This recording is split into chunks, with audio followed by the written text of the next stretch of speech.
Hey buddy, so we are going to talk about simple CQRS design pattern. Why I'm focusing over this word simple CQRS design pattern? Because if you go over internet, ask your search engine or ask your Google that hey, give me understanding about CQRS design pattern. You will see every other video, every other article, they are talking about CQRS plus MediatoR nugget package, not the fundamental of CQRS. So today we will cover all the fundamentals of CQRS design pattern, the simple CQRS. Okay, so what CQRS is. Normally, people think that CQRS is a replacement of CRUD. Is that true? No, that is not true. So CRUD were in use, still in use, and they are always going to be there, right? So CQRS separate the operations of write and operations of read, right? All the write operation, when you say create, when you say update, when you say delete, all those are counted under command. The first character of CQRS, that C, stands for command, and that means create, update, delete. Now that Q here stands for query, and query means all the read operations will come under query. Now CQRS stands for command and query. R and S stands for responsibility segregation. That means this design pattern says that hey, split or segregate the responsibility of command, that means write operations, and responsibilities of read, that means query operation, separate, right? So that is CQRS. And you know what? CQRS never use in small application, because for every other operation in CQRS you need to create a separate interface, separate class. So this is not for for sure for small application. When you're working for large enterprise application where the complexity is more, where every operation have different level of security, or every other operation like create, update, delete, or read, everything have their own level of security. Over there, go for CQRS design pattern, but don't use for small application. CRUD is still good for small application. Okay, now let's go to Visual Studio and let me show you how to implement CQRS. So here we're in the Visual Studio, and let me walk you through this project. So this is application service where we will implement the CQRS design pattern, right? And this is my presentation layer where I will write down the API. This is repository where we have all the database operation, right? So this repository that we have set up is just a fake database setup, right? Not the actual logic, because our focus to implement the CQRS design pattern, right? So let's focus on the CQRS now. Okay, so if I can show you, you will see here I have created a folder called person, right? And you will see I told you before, if this is CQRS will always be used in enterprise application, big enterprise application, because everything have their separate files, right? Models have separate files, operations have separate file. So it is, if it is a small application, it is like a headache, right? So don't go for CQRS in those cases. So if it is enterprise application, CQRS is best. Okay, now you see over here, I wanted to perform operation for person. What I did here, I have created a folder called person, and I have created more folder. You will see add person, delete person, get person, and update person, right? But if it was in CRUD, I will create simple here a class, right? I will call it this is my person class, and here I will add those 4 methods, right? Which I will say add, update, and delete. But since this is CQRS, I don't need that, right? So let me delete this, because we are not going to perform CRUD operation. We need CQRS design pattern. If I open now this add person, you will see it has command. If I open delete person, you will see here other folder called commands, right? Same for update, command. So add, delete, and update.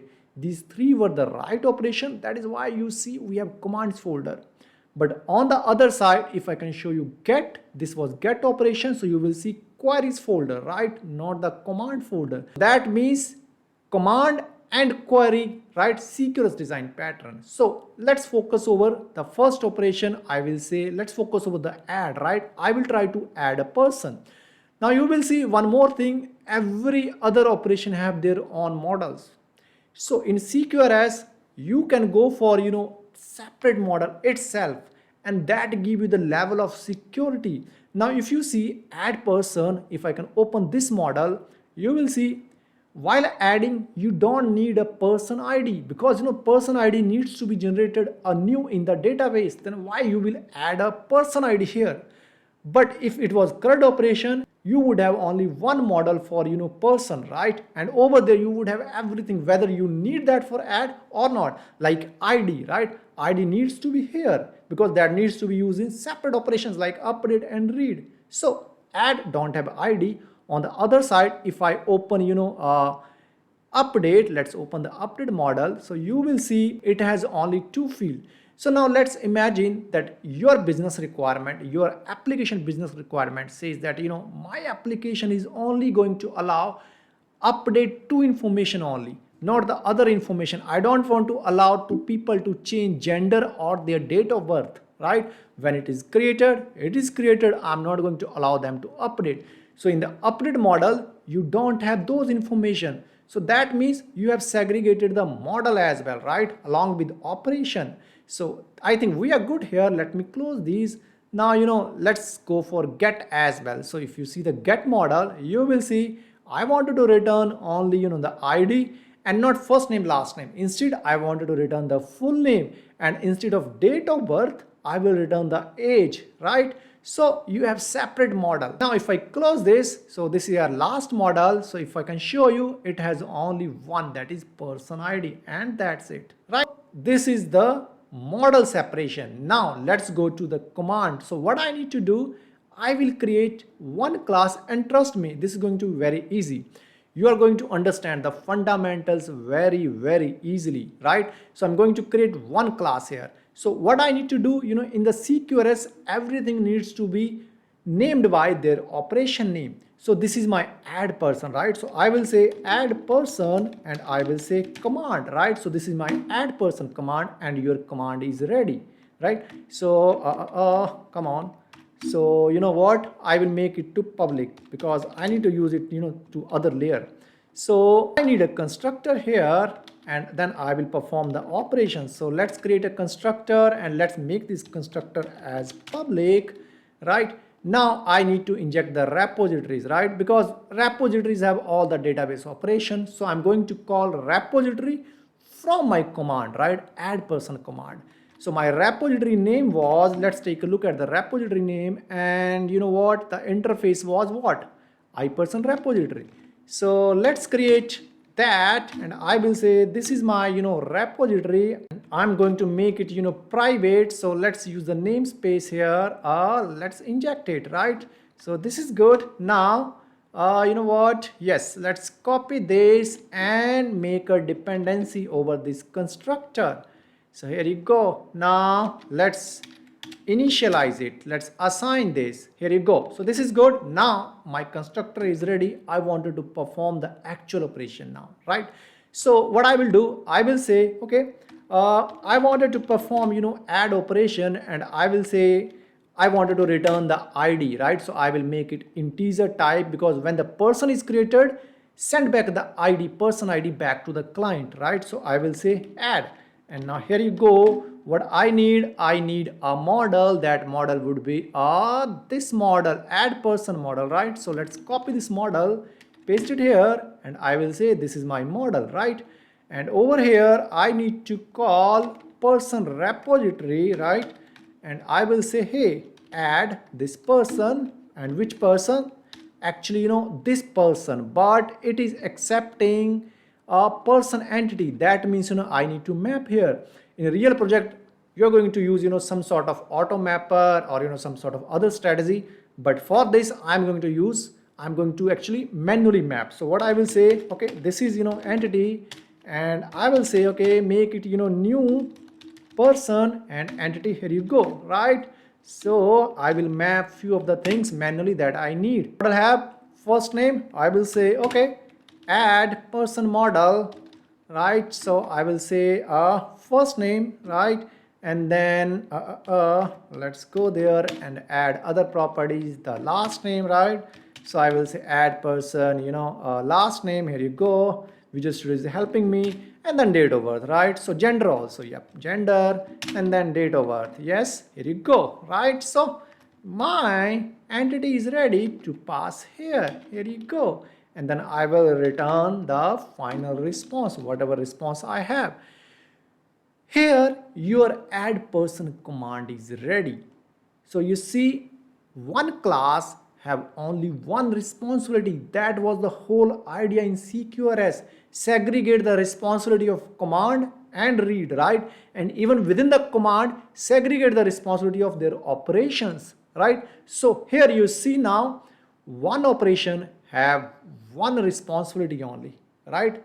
It has only add operation. You cannot mix the update, delete or read operation here. So one command is ready. Now how to make a call to this command? So let's go there. Let's go to our controller part now. Let's minimize the repository. I told you it is going to be easy. Now you will say, oh man, it was so easy to implement, right? So this was your CQRS. So if I go here, I had pasted some code before to save our time, but I don't think that will save my time. Okay, so this was get person, let's keep it. So I'm going to keep it, and instead I'm going to copy it, right? I will create a new one and I will say add person. So this is my endpoint that I'm going to create. I don't need to pass person ID here, right? And instead let's rename it to add person, and this would be your int. And let's now uncomment the whole code. So here, I'm not going to use dependency injection. DI could be covered in separate video, right? So let's focus over just the CQRS design pattern. But in real project, for sure, you are not going to, initialize here. You are going to use program class, right? Or startup class to use the dependency injection. Okay, what was the command? Let's go to our this command, right? So this was my class. So I'm going to initialize this class, and this class has dependency over person repository, right? So this is my, let's say, this is my add command, right? And add command is what? Let's say add command dot one method that was add, and I need to pass, here that was for sure add person model, right? Add person model, here you go. So I think we are almost done. We just need to pass this model and we are done. Here you go. Now if I can show you, let me put a breakpoint. I'm not going to debug, but I'm going to show you the breakpoint. Let's run it. It's doing something on the background. Okay, so it has opened the Swagger, right? Here you go. At least my program built successfully. And here you see, person has this method which is get. That was wrong. Let me stop it, and this should be actually post, right? It is add operation, because sometimes you do mistake when you copy paste like blindly. So let's run one more time. Okay, now let's see how it behaves. Okay, the Swagger is up. Here you go, the person, right? Try it out, and I will say, okay, the first name is Parveen, the last name is Yadav, right? And gender, let's say male, and date of birth, let's pick the default, right? And I will say execute. Here you go, right? It is done. Now it will make a call to your add person command, and then it will actually add the logic, right? And then it will return the result. That should be your person ID. Let's see what I got back here. You see, I got the person ID which is created successfully, right? So that means you have implemented successfully one command which is add operation, the first command for add. Let's implement the other command as well. Now I will try to perform the update operation, right? Now here what I need to do, the same thing, right? I will say again, with operation name. So I will say update update person command, because this is again a write operation, right? So here you go, you need a constructor, right? We know that. Now you need to inject, you need to inject that iPerson repository. Here you go, right? So here you go. So let's inject this, let's put the dependency here, and I will say, I will say you have, let's copy the whole thing, paste it here in the constructor parameter, and let's make everything public, right? So public this, and this one should also be public actually. No, not this one, right? This one is not required as a public, only this could be a private. So let's go there and let's initialize this. So now what? I need to perform the update operation, and I will create public, and I will say let's say bool. So I will return true or false if it was updated or not, right? Now I will say okay, update, here you go, and update what? You have a separate model, and your application is going to allow only these two fields. Tomorrow if your application requirement got changed, for sure you will add that field here, right? But for now, this model is limited to update only these information. You remember in the time, when you are with CRUD operations, Swagger has a lot of confusing things, right? When you assign that project to of people who new to your project or a QA people, they mostly confuse. Hey, there are 5 set of models that I'm seeing in Swagger. What all information I need to add, right? Sometimes those information we are exposing to the Swagger or to the world actually don't need for that particular operation. But still, since it was a common model or CRUD operation, we were exposing that. That thing is not in the CQRS, right? So that has that level of security and reduce the confusion. Okay, so now let's update this to information. Let's go there. You know what? Yes, so I need to call the repository, right? And you will again say, hey, update, right? Here you go, update person, and you need that model. So you will say, first of all, update person model. Here you go. And this is your model, right? And this require actually the entity, right? So let's do one thing. Let's save some time and copy this thing, right? Sorry, bad, my bad. Let's go there again, and in the update part, just paste it to save some time, right? And over here, you know what? Let's first name and last name, and that's it, right? Only 2 informations needs to be updated, and make a pass. Here you go, right? And now you are done with update person. Let's say return. Here you go, right? Let's see what update is returning. So if I go here, oh, you know what?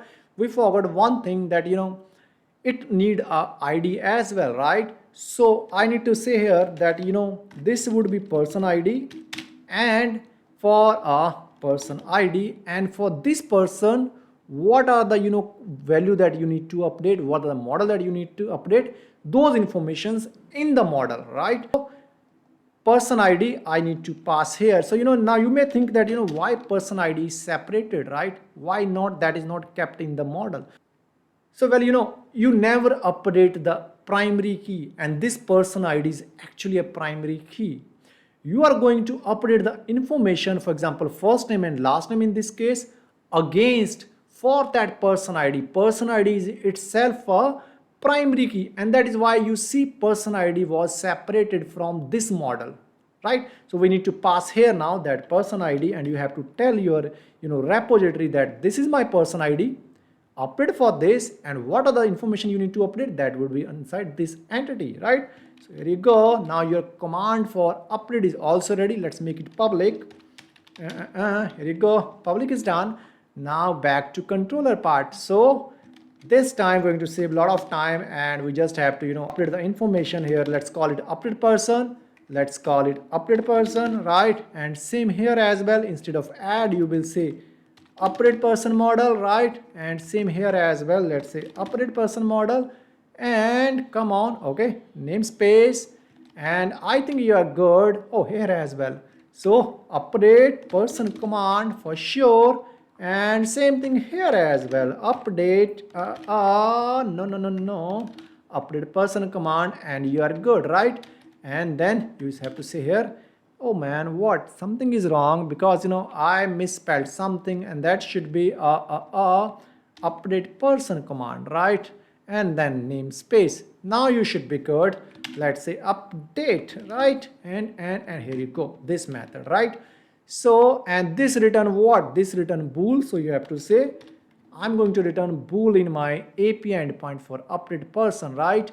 And I think I missed something here. So it is saying that person ID as well. So let's pass the person ID, and you know what? I will pass the person ID here. Sure, I need to tell my API endpoint that you also need to pass the person ID, and then you should be good. Let's go there.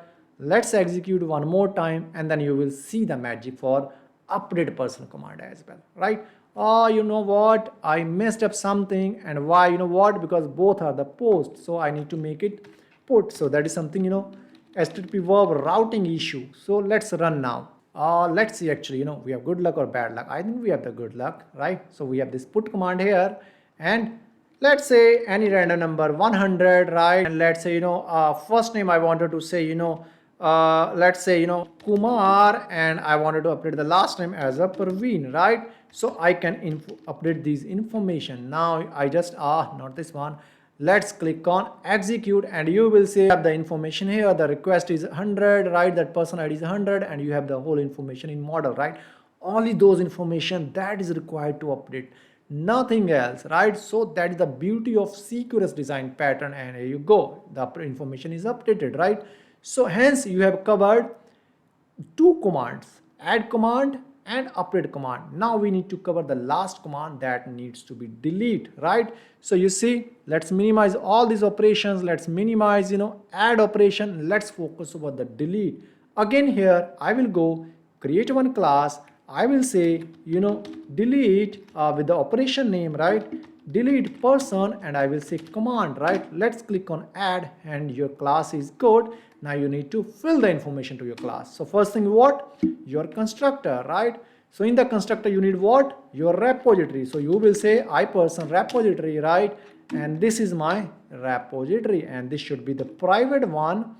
And let's make a dependency for this constructor here. So I think we are almost ready to set up our constructor. And you know what? We just need to assign this to our private person repository, right? I need to create one method, and I will say, okay, this is my public. Let's say public, and I will say, bool, and then I will say delete, right? And in delete, what I need our delete command, right? So I have a separate command models here.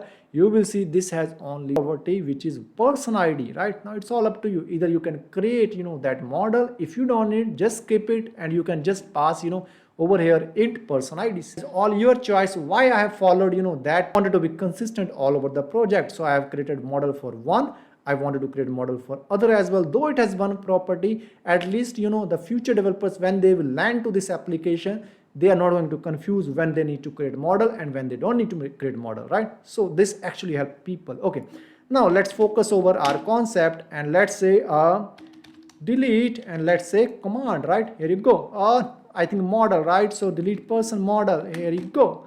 Okay, so this is my delete person model. Now I need to implement the logic here.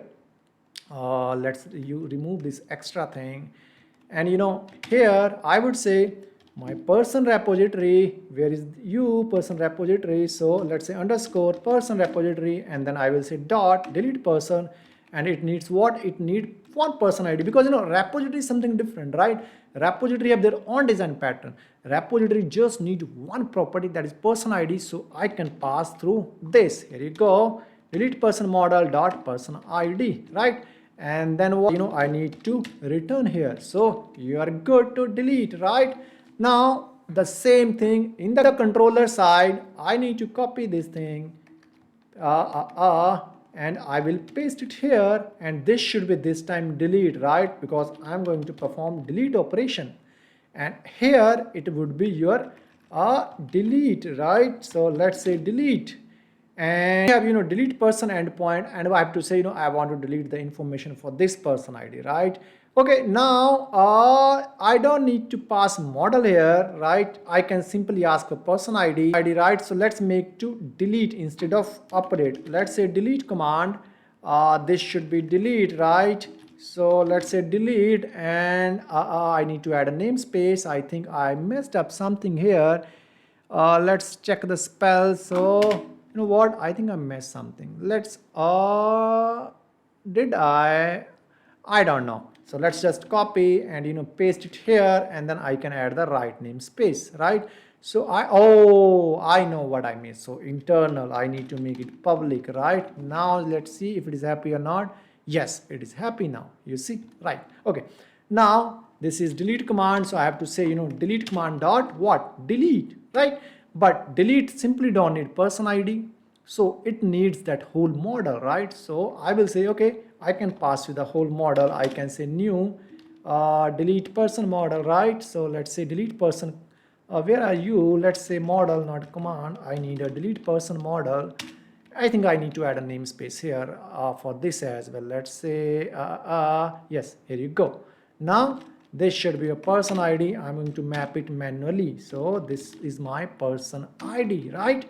This is also ready. Now I will put a breakpoint here. I will execute this, and then you will see it is also able to delete the person. Here you go, delete, right? Now I will say, okay, I want to delete for this information, and let's see if it says true or false, right? So here you see we have the breakpoint here and it is right here. Oh, you know what? We made a mistake. I need to add a name here, delete, right? But that's fine. Let's execute it and you will see we got a response true here, right? Let's rename as well, otherwise this will confuse. So now you know what? All the commands are good. Only thing left, which is queue, command and query. So queue part is left, command parts are covered, right? So over here again we have separate model for query, which information that we wanted to expose to public while returning, right? I wanted to expose only ID, full name and age, right? And I need to create one class here, this time not the command class, right? I wanted to say get, I wanted to say person, and I wanted to say query, right? Get person query. And over here let's make it public, otherwise we would have again the issue what happened last time. So yep, I need a constructor, and in constructor what I need a repository, right? So I will create that repository.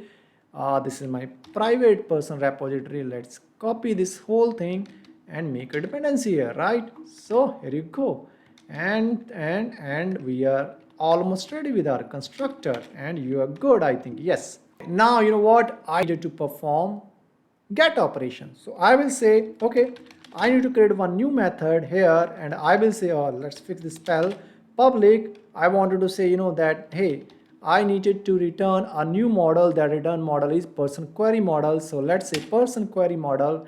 Let's say person query model. Here you go, and I will say get person by ID, and this person would require one ID, right? So let's say int, and let's pass the person ID here. Okay, now you need a repository, right? For sure. So I will say person repository, and repository have that logic which is returning. Here you go, right? So this is good. And if I say now return, and oh, it is not working because this is returning the entity, right? And this has model, so I need to pass the data, map the data back to model. So I will say person, and what I will say where, let's say person query, yes, let's say person query, and then I will say yes, person query model, and I think we should be good here. So full name, that would be person, right, dot first name plus person dot last name, right? So you can use any concatenation, whatever you are comfortable. You can use string interpolation, you can use plus, it's all up to you. I have used plus here for the keep it simple. Okay, now for the age, I have already that logic ready, so I will paste it here. I will say the other property, which is ID, and let's say this is the primary ID, right? Primary key, and your this one is ready. And finally you can return this person query, or you can simply return from here, right? Whatever information that you need. So this is your query ready. Now you need to call through controller. So if you go to controller, now this we can uncomment the code, right? So let's uncomment this as well. And to add a namespace here, let's add a namespace for this as well. What is this person query? I think let's go to okay, get person query, not just person query, right? So let's say get person query, right? And here you go, we are good, right? Find, not find, I just need to say get person by ID, right? So let's uncomment this as well. Now you have everything ready. So let's go there and let's see how it behaves, right? So let's put a breakpoint here as well. And here you go. The get operation is ready. Just ask, I need details for this person ID. Execute it. You would have this logic. Execute it, continue, and you will say you have the information ready, right? The age is 19, your concatenation logic at that space missing, but that is fine, and ID is 100, right? So you have covered all the CQRS operation. Now you know what? Every time you wanted to perform other operation, you have to go through this process. Next time you wanted to perform the operation for employee, same thing, you have to create an employee folder here. Then you have to create folders, with all their operation name, then classes, and then models, right? And this is scalable, right? How you can scale it? For example, get person query.